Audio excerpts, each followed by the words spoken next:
Continuamos hoy con nuestro estudio de la profecía de Oseas. Durante los 2 programas anteriores hemos hecho una introducción al estudio de esta profecía de Oseas. Este hombre Oseas es un profeta local. A nosotros, personalmente, no nos gusta la clasificación de profetas mayores y profetas menores que se ha hecho. En realidad, eso fue introducido por la Iglesia romana, suponemos, alrededor del siglo III. No estaba en esa forma en la Biblia hebrea. Y Oseas era simplemente colocado con los otros profetas y no fue colocado al final del Antiguo Testamento. En realidad, al arreglar el orden de los libros en la Biblia, debieron colocar los libros proféticos junto con los libros históricos con los cuales pertenecen. Usted notará que prácticamente todos los escritos proféticos, sus mensajes pertenecen a la división del reino. Pero cuando los reyes fracasaron, fue cuando Dios levantó a los profetas para que hablaran a la nación. Estos hombres, cada uno de ellos, eran sobresalientes, y solo porque no escribieron largas profecías, no se les puede catalogar de menores. Después de todo, no querríamos llamar a Elías un profeta menor, ¿verdad? Él sería un mini profeta porque nunca escribió un libro. Lo mismo ocurriría con Juan el Bautista, el último de los profetas. Juan el Bautista nunca escribió nada. Con todo, él fue un profeta de Dios y anunció la venida del Salvador. De modo que, cuando llegamos aquí a la profecía de Oseas, llegamos a uno de los grandes libros de la Biblia. En realidad, pertenece antes de Jeremías. Oseas fue contemporáneo con Isaías y con Miqueas, y también compatriota del reino del norte con Joel. Oseas y Joel en el norte, Isaías y Miqueas en el reino del sur. Ahora, este hombre Oseas podría compararse a Jeremías. Jeremías es el último profeta antes que el reino del sur fuera a la cautividad, pero más de 100 años antes de eso, Oseas había sido un profeta en el reino del norte, y ocupó la misma posición de prevenir a la nación, y lo hizo con un corazón quebrantado. Su corazón quebrantado surgió de una experiencia que tuvo, y es con eso que hemos estado tratando. La experiencia de Jeremías fue personal, sin embargo, fue más pública. Él amaba a su nación y era un hombre de corazón tierno. Le quebrantó el corazón tener que darles un mensaje duro, severo, pero esa es la clase de hombre que Dios escogió. Ahora, no consideramos a Oseas un hombre de corazón tierno como Jeremías, pero este hombre tuvo una experiencia y, como hemos visto en los 2 programas anteriores, salió de un hogar roto, destruido, con un corazón quebrantado. Estamos entrando ahora en detalles en el texto. Y de ese hogar roto, destruido, y de ese corazón quebrantado, donde una esposa había sido infiel y se había convertido en ramera, él la amaba tanto que volvió y la tomó otra vez, pero ella volvió a ser ramera de nuevo. Y de toda esta situación, pues, este hombre con lágrimas candentes que corrían por las mejillas, sale ante la nación y dice: yo quiero decirles cómo se siente Dios en cuanto a ustedes, porque yo me siento de la misma manera. He tenido una experiencia personal en mi propio hogar. Este hombre con un corazón quebrantado podía hablar a su nación. Ahora, con eso en mente, veamos aquí por unos pocos momentos el bosquejo que hemos hecho de este libro. Es un bosquejo muy simple, en realidad solo tiene 2 divisiones mayores. Tenemos aquí 14 capítulos, en realidad más que lo que tenemos allá en el libro de Daniel, pero le llamamos a este un profeta menor. Tenemos, pues, en los primeros 3 capítulos, aquello que es personal, y es Gomer, la esposa infiel del profeta. Es el escándalo de su hogar, y el chisme de la ciudad lo que tenemos en los primeros 3 capítulos. Tenemos luego lo profético, y entonces es el Señor y la nación infiel de Israel desde el capítulo 4 hasta el capítulo 14. Llegamos pues ahora al capítulo 1, al matrimonio de Oseas y Gomer, una ramera. Veamos el versículo 1. Palabra de Jehová que vino a Oseas, hijo de Beeri, en días de Usías, Jotam, Acaz y Ezequías, reyes de Judá, y en días de Jeroboam, hijo de Joás, rey de Israel. Ahora, los primeros eran los reyes del sur, en este tiempo en particular. Los otros eran los reyes del norte. No se los puede tener peor que lo que tenemos aquí en cuanto a los reyes en el reino del norte. Se nos da ahora el tiempo. Leamos la primera parte del versículo 2. El principio de la palabra de Jehová por medio de Oseas. Esta es la forma en que el Señor se acercó al profeta, y tenemos aquí algo que nos hace estremecer. Continuemos leyendo el versículo 2. Dijo Jehová a Oseas, Ve, tómate una mujer fornicaria e hijos de fornicación, porque la tierra fornica apartándose de Jehová. Como hemos dicho en otras ocasiones, recomendamos altamente la Biblia anotada de Scofield. Y algunas personas creen que los que usamos y recomendamos la Biblia anotada de Scofield, sentimos como si las notas fueran inspiradas. Pero ese no es el caso, amigo oyente, y para probarlo, permítanos leer una declaración que ha hecho el Dr. Scofield con respecto a este versículo, con la cual no estamos de acuerdo. Dice el Dr. Scofield, Dios no le ordenó a Oseas que tomara una esposa inmoral, sino que le permitió llevar a cabo su deseo de casarse con Gomer y le previno que ella sería infiel. Y usó esta triste experiencia del profeta como base para la presentación del mensaje en cuanto a la relación de Dios con Israel. Hasta aquí la declaración del Dr. Scofield. Ahora consideramos que esta es una manera muy bonita de zafar a Dios del anzuelo. Pero no es necesario zafar a Dios del anzuelo, amigo oyente. Él tomó completa responsabilidad por esto. La forma en que lo entendemos nosotros es esta. El Señor le dijo a Oseas, Ve. Cuando yo era niño y mis padres me decían, ve a algún lugar, ve a la tienda, ve a la escuela, siempre interpreté eso como una orden. Y somos de la opinión que esto aquí no es solo un permiso, es una orden, porque este hombre Oseas, como vimos en la introducción, era un joven allá en el reino del norte, probablemente en el país de Efraín, donde conoció a esta hermosa muchacha, y se enamoró locamente de ella, pero ella se volvió ramera. Naturalmente él quería dejarla de lado. Él sí quería casarse con ella, pero no se atrevía a hacerlo en ese pueblito. Por otra parte, la ley mosaica decía que ella tenía que ser apedreada. Pero Dios dice, ve y cásate con ella. Dios en realidad está pidiéndole a Oseas que quebrante la ley mosaica. Ahora alguien quizá diga, pero eso es terrible. No, amigo oyente, no lo es cuando Dios dice que lo haga. Dios le dijo, Oseas, tú estabas enamorado de ella, ahora tú quieres dejarla de lado. Yo no quiero que tú la dejes de lado, yo quiero que tú te cases con ella. Entonces Oseas dijo, ella es mujer fornicaria, ella se ha vuelto ramera e hijos de fornicación. Aparentemente hay un registro de eso en su familia, y entonces él va a aclararle a Oseas al principio cómo él va a usar esto en la vida de este profeta. Él dijo, porque la tierra, o sea el reino del norte en este caso, fornica apartándose de Jehová. Él está comparando ahora aquello que es adulterio físico con aquello que es adulterio espiritual. Usted se dará cuenta, amigo oyente, que esto se aplica al creyente de hoy. Usted puede comportarse de manera libertina con Dios, pero usted no es nada más que una ramera espiritual. Ese es exactamente el lenguaje que Él usa aquí. Dios usa un lenguaje bastante claro, y quisiéramos que el púlpito de hoy fuera un poco más fuerte de lo que es.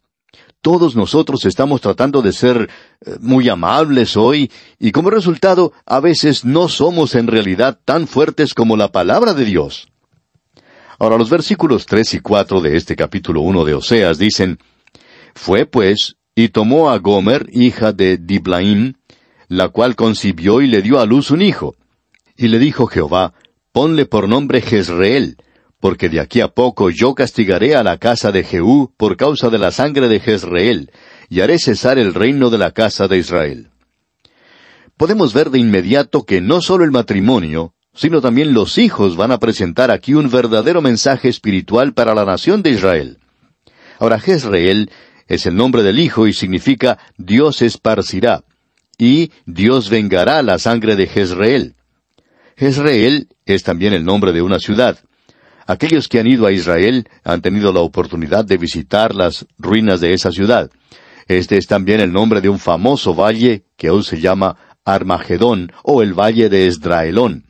Tiene una larga historia sangrienta. En efecto, todavía la tiene y la tendrá en el futuro. Ahora él dice aquí que va a esparcir al reino del norte. Recuerde usted que los hijos de Isaías también tenían un mensaje espiritual para la nación. En la primera parte del versículo 6 leemos, Concibió ella otra vez, y dio a luz una hija. Y le dijo Dios, Ponle por nombre Lo-ruhama. Ahora, ¿qué significa Lo-ruhama? A propósito, si usted tiene muchas hijas en su familia y está esperando la llegada de otra y no encuentra nombres, permítanos hacerle alguna sugerencia. ¿Qué le parece el nombre Loruama? Sin embargo, no creemos que usted desee usar este nombre debido a que significa no compadecida. Esto también tiene un mensaje. Dios no mostrará más misericordia sobre la casa de Israel. Esto tiene un tremendo mensaje. Veamos ahora el versículo 6 completo. Concibió ella otra vez y dio a luz una hija. Y le dijo Dios, ponle por nombre Loruama, porque no me compadeceré más de la casa de Israel, sino que los quitaré del todo.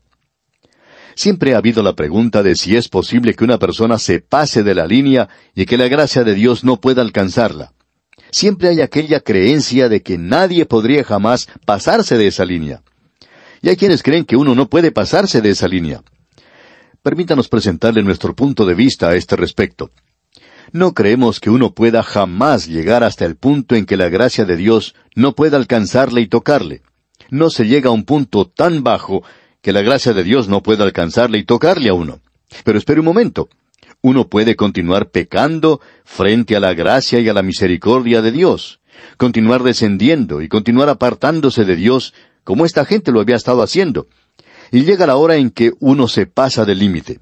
Pero eso no quiere decir que la gracia de Dios no pueda alcanzarle, sino que no habrá nada en uno que la gracia de Dios pueda agarrar. Permítanos referirnos a una ilustración que ya hemos utilizado recientemente. En cierta ocasión, una señora deseaba que su pastor fuera a visitar a su esposo enfermo, que estaba moribundo. El pastor fue a verle y le presentó el Evangelio. Eso era lo que la señora deseaba. Este hombre era una persona muy cortés y escuchó con atención todo lo que le dijo el pastor. Al final, dirigiéndose al pastor, le dijo, «Pastor, sabe que yo diría que sí, aceptaría a Cristo como mi Salvador. En efecto, voy a hacerlo. Pero, dijo él, quiero decirle que yo he jugado y he obrado ligeramente con Dios toda mi vida. He pasado al altar como 25 veces. He prometido serle fiel y luego he dado la vuelta y nunca he sido sincero. Yo voy a ser honesto con usted. Yo no puedo decirle ahora mismo, cuando le digo que acepto a Cristo, si soy sincero o no». Y todo lo que el pastor podía hacer en el funeral de este hombre era decirse para sus adentros, «Oh, Dios mío, espero que él haya sido sincero. Espero que en realidad tuvo el propósito de hacerlo. Espero que la gracia de Dios le haya alcanzado y le haya tocado». Amigo oyente, usted puede jugar con Dios como lo hizo esta nación. Pero entonces, Dios dijo, «No me compadeceré más de ella». Y ese día llegó, amigo oyente, fue un día tremendo, digamos de paso. Ahora el versículo 7 de este capítulo 1 de Oseas dice, «Mas de la casa de Judá tendré misericordia, y los salvaré por Jehová su Dios, y no los salvaré con arco, ni con espada, ni con batalla, ni con caballos, ni jinetes». Dios dijo, «Todavía no estoy listo para juzgar a la casa de Judá». ¿Por qué? Bueno, por amor de David. Dios dijo que por amor de David no dividiría el reino a Salomón. Él dijo una y otra vez que por amor de David, Él salvaría al reino del sur. Amigo oyente, alguien puede criticar esto y decir, «No es justo». Bueno, yo no sé si es justo o no lo es, pero le doy gracias a Dios que Dios mostró misericordia para conmigo, y que fue paciente y deseaba mostrar misericordia, y continúa hoy mostrando misericordia. Luego dice, «Mas de la casa de Judá tendré misericordia, y los salvaré por Jehová su Dios, y no los salvaré con arco, ni con espada, ni con batalla, ni con caballos, ni jinetes». Él dice, no voy a salvarles por el hecho de que tienen aviones a reacción y bombas atómicas. No voy a salvarles por medio de las armas. Y si usted desea leer la historia, es una historia tremenda de cómo Dios libró a esta gente. Usted tendría que volver hasta el segundo libro de los Reyes, capítulo 19, y al libro de Isaías, capítulo 37, y podría leer cómo Dios, de una manera milagrosa, libró a este pueblo, el reino del sur. Pero Él no libró al reino del norte. Ahora, en el versículo 8 de este capítulo 1 de Oseas leemos, «Después de haber destetado a Loruama, concibió y dio a luz un hijo». Se demoran como 3 años para destetar a un niño en ese país. Ahora, aquí tenemos a otro hijo, y en el versículo 9 leemos, «Y dijo Dios, ponle por nombre Lo-Ammi, porque vosotros no sois mi pueblo, ni yo seré vuestro Dios. Ahora, este es el único versículo en la Biblia en el cual estaríamos de acuerdo con los amilenaristas hoy que dicen que Dios ya terminó su trato con la nación de Israel. Hemos deseado de todo corazón que aún muchos de nuestros hermanos premilenaristas dejaran de buscar y de sacar un versículo aquí y un versículo allá y decir que esto se está cumpliendo. Desafiamos a cualquier persona a que lea la profecía de Oseas y salga con una respuesta inteligente que diga que Dios ha finalizado su trato con la nación de Israel. Permítame solo leer el siguiente versículo, el versículo 10 de este capítulo 1 de Oseas, y seremos claros en esto. Con todo, será el número de los hijos de Israel como la arena del mar, que no se puede medir ni contar. Y en el lugar en donde les fue dicho, vosotros no sois pueblo mío, les será dicho, sois hijos del Dios viviente. Ahora eso es algo maravilloso. Ellos han sido diezmados una y otra vez por la persecución. Aquí tenemos una profecía maravillosa de que Él va a aumentar su número. Y Dios, amigo oyente, no ha finalizado su trato con ellos. Usted simplemente tiene que leer su Biblia, amigo oyente. No saque un versículo de su contexto. Ahora, en el versículo 11 de este capítulo 1 de Oseas leemos, «Y se congregarán los hijos de Judá y de Israel, y nombrarán un solo jefe, y subirán de la tierra, porque el día de Jezreel será grande». Ellos no tienen esto hoy. No todos están de acuerdo con el gobierno que tienen. ¡Qué maravillosa profecía es esta que tenemos aquí, amigo oyente! Llegamos ahora al capítulo 2 del libro de Oseas, y el primer versículo dice, «Decid a vuestros hermanos, Ammi, y a vuestras hermanas, Ruama». Es decir, que ahora ustedes son compadecidos, y ustedes son pueblo mío. Dios no ha finalizado aún su trato con la nación de Israel, amigo oyente. Vamos a desarrollar esto en más detalle cuando lleguemos al capítulo 3. Pero hay mucha gente hoy que dice que el retorno presente de la nación de Israel a esa tierra es el cumplimiento de la profecía del Antiguo Testamento. Estamos en total desacuerdo con ese punto de vista. No es el cumplimiento de la profecía del Antiguo Testamento. Y vamos a ver esto, Dios mediante, en nuestro próximo programa. Creemos que vamos a llegar a este punto en nuestro próximo programa. Si no llegamos hasta allí, de todas maneras, vamos a estudiarlo muy pronto. Que Dios le bendiga es nuestra ferviente oración.